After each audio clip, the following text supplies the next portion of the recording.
il y a quand même un dispositif dans le CETA qui permet au gouvernement d'échapper aux plaintes des investisseurs financiers par rapport à des réglementations financières. C'est une clause qui s'appelle en anglais Prudential Carve-out, qu'on pourrait traduire comme clause de protection des réglementations prudentielles. Donc c'est une clause qui dit que un État peut adopter ou maintenir des mesures raisonnables pour des raisons prudentielles. Alors prudentielles, ça veut dire quoi? Ça veut dire pour des raisons de stabilisation de son secteur financier.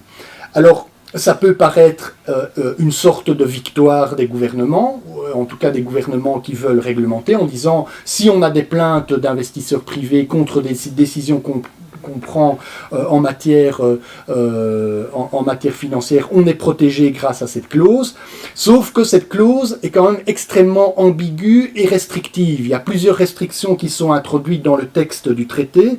Première restriction, c'est l'appellation de prudentielle elle-même.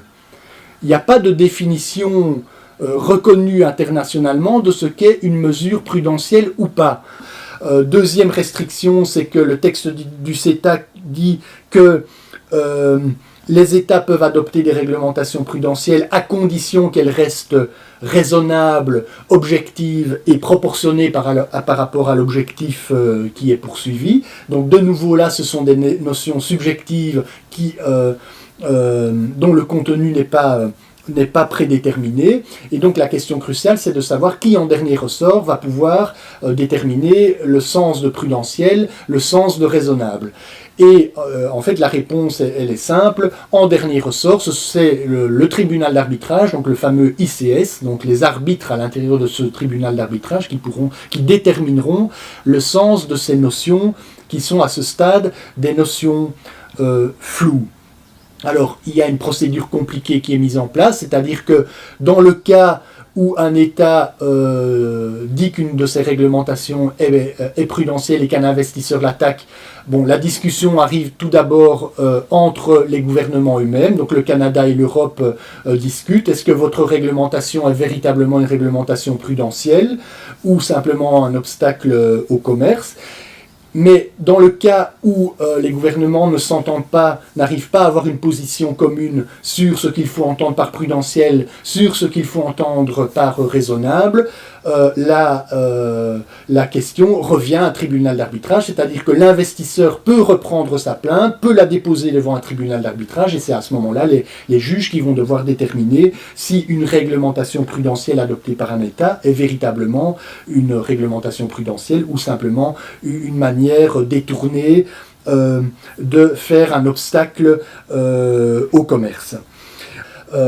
Et donc ça veut dire que les gouvernements n'ont pas véritablement le contrôle, ils n'ont même pas du tout le contrôle sur ce que l'on peut appeler une réglementation prudentielle. Ce sont des juges-arbitres qui n'ont a priori pas une grande expérience en matière de réglementation financière, qui vont à la place des États déterminer ce qui constitue une bonne mesure prudentielle et une mauvaise mesure prudentielle. Et donc le résultat des cours, c'est qu'on peut se dire que cette clause de protection des réglementations prudentielles est une clause qui est totalement minimaliste, qui est là pratiquement à un niveau symbolique, et on peut se le dire d'autant plus qu'il y a des mesures que les gouvernements devraient prendre pour protéger leur secteur financier, qui sont interdites par le texte du CETA.